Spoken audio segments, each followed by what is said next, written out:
So, welcome to Kolkata, the city of joy and city of culture. How you Thank feel you. coming to Kolkata and especially the historic building? First of all, thank you so much for having me on your show. Of course, Kolkata have been, our dream city to visit because historically this is very, very important place, not only for India and British India, but of course for the Tibetan pre 1959. If you look at the Tibetan, business Tibetan, the aristocrat who used to visit Kolkata, and through Kolkata they used to, go around the world as a trade route. So this place has been always in my dream, and we are glad that we came here on the midst of April. And weather, of course, is a little bit polite. And of this GPO, the post office, the iconic place, post office itself is very very important because Tibet, when Tibet was independent, Tibet has its own postal and Tibet has its own coin and currencies. So we came here as a team of Tibet Museum.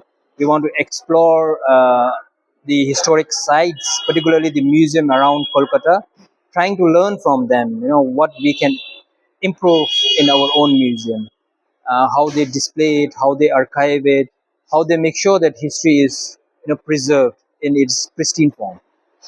You represent the Tibetan Museum. If you talk about the history of the museum and over the years how it has evolved. Uh, the Tibet Museum was actually, planned in year 1998 under the Department of Information and International Relations, which falls further under the executive. So we have a Tibetan government in exile based in Dharamshala, which is a parallel government along with the Indian government. Thanks to the Indian, administration and people of India, that they have given us this opportunity. And as I said, in 1998, we plan it and we research about it. And by 2000, on 30th April 2000, His Holiness the Great 14th Dalai Lama inaugurated the Tibet Museum. And it's been now more than 25 years. Over the period of this 25 years, we have collected 40,000 different photographs and negatives. And also, we have around 1,300 artifacts. All are donated by the common Tibetan people. All have their unique historical, stories tie up with these artifacts, tie up with these photos. And we recently shifted to the center of the, Central Tibetan Administration, which is bigger in size. And the theme of our museum is "We are Tibetan, and this is our story." So what we try to, evolve over a period of time is, earlier it was more or less like a plain storytelling, but if you look at the new or the upgraded version of the museum, it holds the people's narrative within the museum. We deliberately do that because if you go to China, if you go to Tibet in Lhasa, they also come up with the Tibet Museum, same name, you know. But what they cannot do is they cannot tell the true story. So we deliberately challenge that. We have our museum, all the artifacts are donated by the people telling their own true story.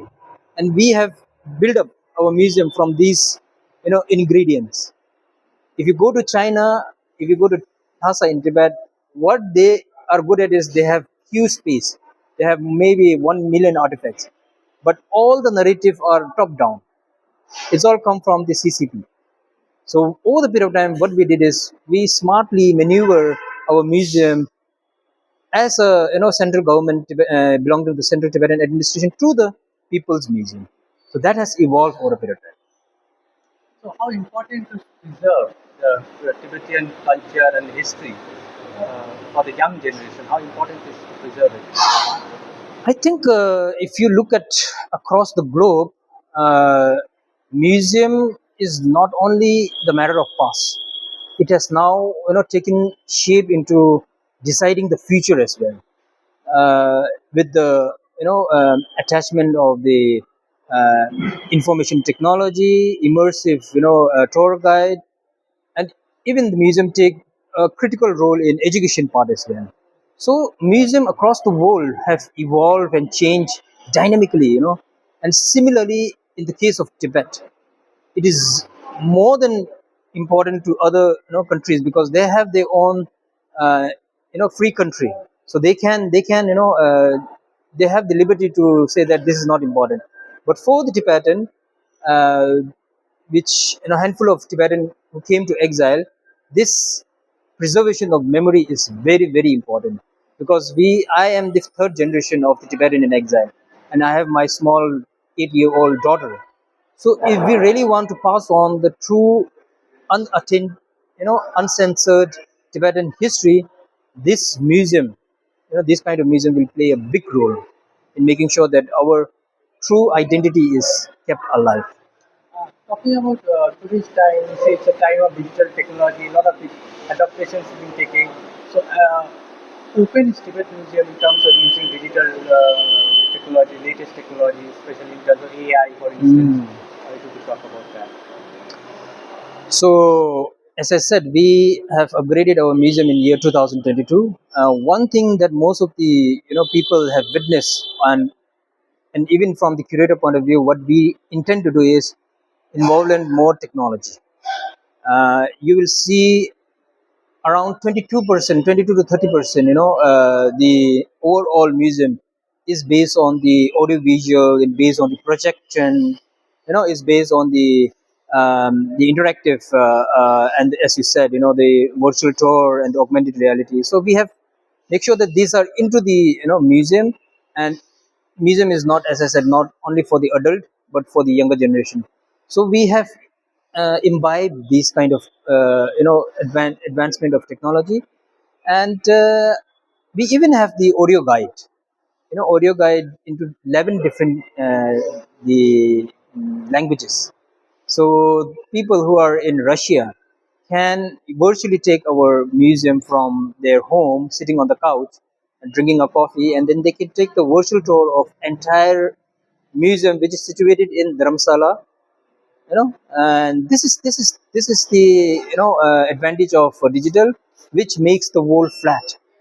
So we have taken this into our core principle, and we have till now we always appreciate the advancement of technology. And of course we are looking forward to see how AI can be game changer for our museum as well. During your tenure, like if I ask you some any project or any collaboration you are really proud of, if you could talk about that. uh, I've been director of the Tibet Museum since 2022, and it's been now 5 years. And we have um, curated almost 13 temporary exhibition and travel across the world. And one of the recent thing was on the life and legacy of Sir Basil Gold. Sir Basil Gold was the British political officer from Sikkim. He's operating from Sikkim, and he's looking after Tibet, Bhutan, even the Wazirabad, Pakistan, all of them. And he has traveled to Tibet from 1912 till 1944. So that was one of the most enriching and recent. It is still being shown at our museum, and we are great that we got the two original documents, which was sent from Tibet to Sir Basil Gall in 1947, and our museum was inaugurated in the presence of the granddaughter of the Sir Basil Gall.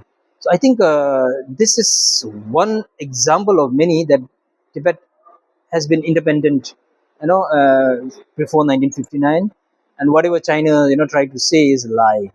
So apart from that, there are many other exhibitions. Recently, we went to Goa, and we tied up with the Museum of Goa. It was also very enriching for us, not only for us but of course for the Tibetan and the friends of Tibetan who are in South India, to see that museum is not only showing for one day, but it's staying for 1 month, 2 months. And one of our objective of coming to Kolkata is to see more of this kind of activity. Yesterday, I was in Indian Museum, and they want to, talk about the future collaboration with Indian Museum to see whether we can have a 3 month collaboration with them. And the last question, uh, what do you hope that viewers will take away after visiting your museum? Yes. One of the most important critical point that we want to show is, uh, There are many people who sympathize about Tibet, primarily because of the stature of His Holiness Dalai Lama. Tibet is synonymous with His Holiness Dalai Lama, and His Holiness Dalai Lama is synonymous with non-violence and compassion. And this year we are celebrating the 90th birthday of His Holiness Dalai Lama as a year of compassion. And His Holiness Dalai Lama has garnered a lot of support. But this kind of sympathy, we want to convert them into support. If a person who have very little knowledge about Tibet visit our museum, spend maybe 25 to 30 minutes in our museum, after that they will say, okay, I'm here to support the truth. So that is one single thing that we want from almost all the visitors, and the second thing is, of course, they'll also come to know that Tibetan, even though it's a very handful of Tibetan outside Tibet, 1% of Tibet, but these people are working together to make sure that the story is told in one of the most pristine form. So these are the two main things that I believe most of the visitor who visit my museum will take away from this talk. Thank you for this wonderful interaction. It was Thank you very so enriching much. one. Thank you so much for giving us this opportunity, and I hope you will come to Tibet Museum with your family, and you will give us opportunity to welcome you in the museum as well. Thank you so much. Thank you.